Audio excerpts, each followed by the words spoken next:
А сега ще ви обясня и как да добавите YouTube видео към вашето портфолио. Избирате си на нов раздел, най-често на десктоп устройство, но става и за мобилно устройство.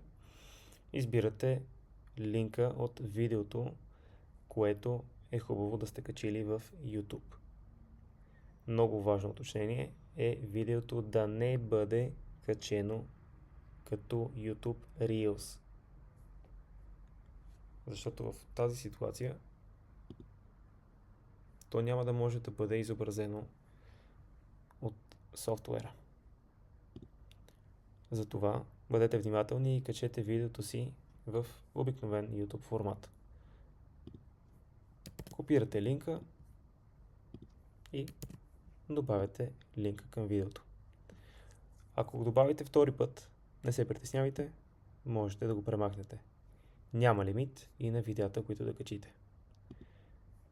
Защо са важни тези видеа да бъдат качени в YouTube? Може би ще се попитате и ще ви обясня. Нека си представим, че ние сме фирма. Така наречен клиент за вас, артистите. Когато един клиент влезе в едно творческо портфолио, имайте предвид, че те разглеждат множество портфолиа на ден. Времето за един кастинг агент, нека си представим, е важно. И е важно всяка една информация да бъде достъпна, бърза и удобна. Затова, ако предпочитате да качите видеото си не като YouTube видео, ами като файл, то тогава клиента или кастинг агента ще се наложи да изтегли файла, което допълнително